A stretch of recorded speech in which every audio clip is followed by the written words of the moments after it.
वज़ीर आला पंजाब के इंतखाब का अमल शुरू हो चुका है और पंजाब असम्बली का इजलास इस वक्त जारी है। स्पीकर मलिक मोहम्मद अहमद खान इसकी सदारत कर रहे हैं और इससे पहले सेक्रेटरी असम्बली की जानिब से जो तमाम प्रोसेस होगा, किस तरह से वोटिंग होगी, क्या यहाँ पर रूल्स एंड रेगुलेशन होंगे, उससे मुतालिक भी यहाँ पर हिदायत जारी की गई थी और अब वज़ीर आला पंजाब के इंतखाब का अमल शुरू हो चुका है। वज़ीर आला पंजाब के इंतखाब का अमल पंजाब असम्बली में शुरू हो चुका है। इससे पहले सेक्रेटरी असम्बली ने वज़ीर आला के इंतखाब के लिए तरीकाकार बताया, जिसके बाद जब इस अमल का आगाज़ होने लगा तो सुन्नी इत्तेहाद काउंसिल के अरकान की जानिब से कहा गया कि पॉइंट ऑफ ऑर्डर पर बात करने की इजाज़त दी जाए, जिस पर स्पीकर असम्बली मलिक मोहम्मद अहमद खान ने कहा कि मुझे आइन के मुताबिक ऐवान को चलाना है। रूल्स के तहत आज सिर्फ वज़ीर आला का इलेक्शन होगा, आज पॉइंट ऑफ ऑर्डर नहीं होगा, कोई लफ्ज़ भी कार्रवाई का हिस्सा नहीं हो सकता है। स्पीकर पंजाब असम्बली ने सुन्नी इत्तेहाद काउंसिल को मनाने के लिए एक वफ्द बनाया, एक कमेटी बनाई जो कि सुन्नी इत्तेहाद काउंसिल से मुज़ाकरात कर रही है, लेकिन मुस्लिम लीग नून और सुन्नी इत्तेहाद काउंसिल में डेडलॉक बरकरार है और इस वक्त वज़ीर आला पंजाब के इंतखाब के लिए अमल शुरू हो चुका है। सेक्रेटरी असम्बली ने वज़ीर आला के इंतखाब के लिए तरीकाकार बताया। इंतखाब शुरू होने से पहले 5 मिनट के लिए घंटियां बजाई गई कि तमाम अरकान ऐवान में आ जाएं, जिसके बाद अब वोटिंग का अमल शुरू होने जा रहा है। ये अमल अब जारी है। हाउस को डिवाइड किया गया है, एक तरफ आइज़ हैं और एक तरफ नोज हैं, इसमें हाउस को डिवाइड किया गया है। सुन्नी इत्तेहाद काउंसिल के अरकान अभी भी बाइकआउट पर हैं, बाहर ही हैं, उन्हें मनाने की कोशिश की जा रही है। जो कमेटी स्पीकर की जानिब से बनाई गई पंजाब असम्बली में वज़ीर आला पंजाब का इंतखाब के लिए इस वक्त अमल शुरू हो चुका है। स्पीकर पंजाब असम्बली ने सुन्नी इत्तेहाद काउंसिल के बगैर ही वोटिंग का आगाज़ करवा दिया है और सुन्नी इत्तेहाद काउंसिल ने पंजाब असम्बली की कार्रवाई का बॉयकॉट किया है। वज़ीर आला पंजाब का ये इंतखाब हो रहा है जिसमें मुस्लिम लीग नून से मरियम नवाज और सुन्नी इत्तेहाद काउंसिल की जानिब से आफ्ताब अहमद खान उम्मीदवार हैं और अब सुन्नी इत्तेहाद काउंसिल ने पंजाब असम्बली की कार्रवाई का बॉयकॉट जारी रखा हुआ है और पंजाब असम्बली में वज़ीर आला के इंतखाब के लिए कार्रवाई का आगाज़ उनके बगैर ही करवा दिया गया है। स्पीकर मलिक मोहम्मद अहमद खान की ज़ेर सदारत ये इजलास इस वक्त जारी है और इस वक्त वोटिंग हो रही है और सुन्नी इत्तेहाद काउंसिल के बगैर ही इस वोटिंग के अमल को शुरू करा दिया गया है। वोटिंग का आगाज़ हो चुका है और सेक्रेटरी असम्बली की जानिब से इस पर हिदायत जारी की गई। बताया गया कि क्या वोटिंग का अमल होगा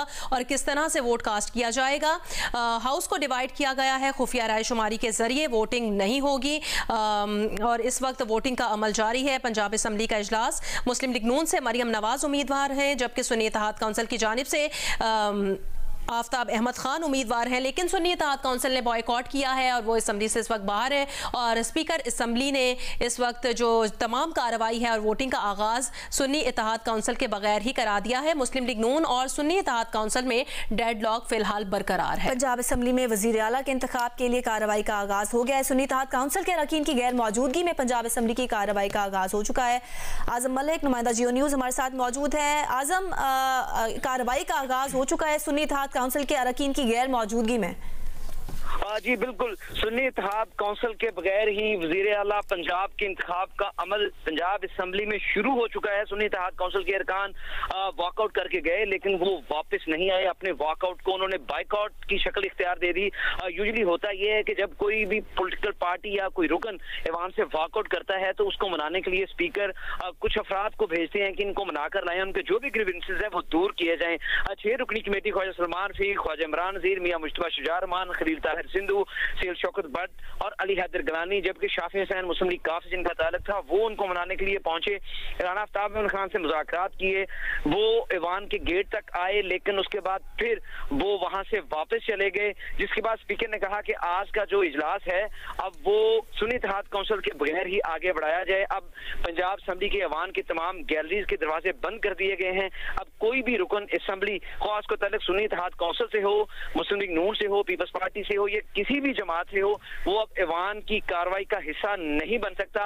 अब जो अरकान ऐवान के अंदर मौजूद हैं सिर्फ वही वज़ीर आला पंजाब के इंतखाब के लिए अपना हिस्सा डालेंगे। इसके अलावा कोई भी शख्स अब ऐवान के अंदर नहीं जा सकता। तो अब पंजाब असम्बली का ये ऐवान सुन्नी इत्तेहाद काउंसिल के बगैर ही आइंदा के वज़ीर आला का चुनाव कर रहा है। जी अच्छा आज़म मलिक, क्या ऐसा पॉसिबल हो सकता है कि सुन्नी इत्तेहाद काउंसिल यहाँ पर मौजूद नहीं है और इंतखाबी अमल जो है उसको आगे बढ़ाया जा रहा है? जी देखिए, होता तो यही है जो रवायत रही है पंजाब असम्बली की। पिछले कोई 3 से 4 सालों में कुछ ऐसी रवायात देखने को मिली हैं जो इस पार्लियामेंट का हिस्सा कभी भी नहीं रही, वगरना यूजुअली अरकान थोड़े हों या ज्यादा हों वो किसी भी किस्म का स्पीकर का इंतखाब हो, डिप्टी स्पीकर का हो या वजीर आला का हो, उसमें हिस्सा जरूर लेते हैं। आपने देखा कि जब स्पीकर का इंतखाब था जिसमें मलिक अहमद खान और अहमद खान बच्चर मध्य मुकाबल थे सुन्नी इत्तेहाद काउंसिल के, तो उसमें भी 222 वोट लिए मलिक अहमद खान ने। उस कार्रवाई का हिस्सा भी सुन्नी इत्तेहाद काउंसिल बनी, डिप्टी स्पीकर के इंतखाब का भी हिस्सा बनी, जबकि आज वजीर आला के इंतखाब के लिए उन्होंने बाइकआउट कर दिया और ऐवान का हिस्सा नहीं बने। स्पीकर ने जो 6 रुकनी कमेटी भेजी थी उसको यही कहा था कि वो उनको मनाकर लाएं। सुन्नी इत्तेहाद काउंसिल का ये कहना है कि उनकी जो मखसूस नशिस्तें हैं वो ऐवान के अंदर मौजूद नहीं है, जिस पर स्पीकर का ये कहना था कि मखसूस नशिस्तों की जो लिस्ट है वो इलेक्शन कमीशन ऑफ पाकिस्तान ने जारी करनी है, इसमें पंजाब असेंबली का कोई किरदार नहीं है। इसलिए सुन्नी इत्तेहाद काउंसिल को चाहिए कि वो ऐवान में वज़ीर आला के इंतखाब के चुनाव की कार्रवाई का हिस्सा बने।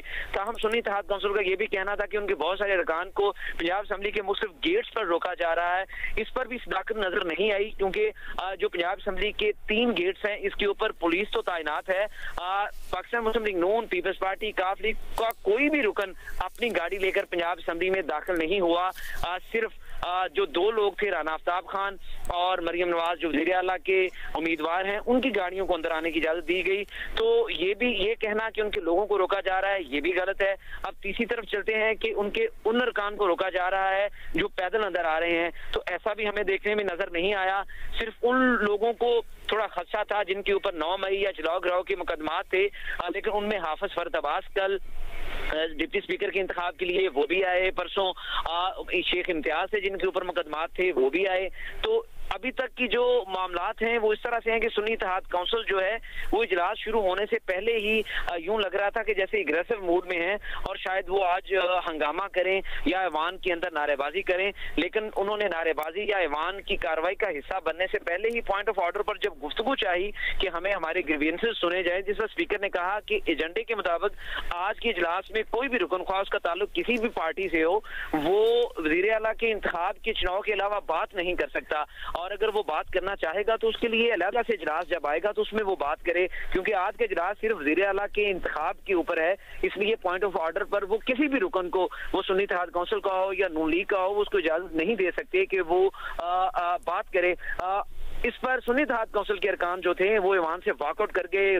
6 रुकनी कमेटी ने बनाने की कोशिश भी की, वो गेट तक आए लेकिन फिर वापस चले गए, जिसके बाद स्पीकर ने अनाउंस किया और अब ऐवान के अंदर आपसे मुसलसल हम इसकी तफसील लेते रहेंगे।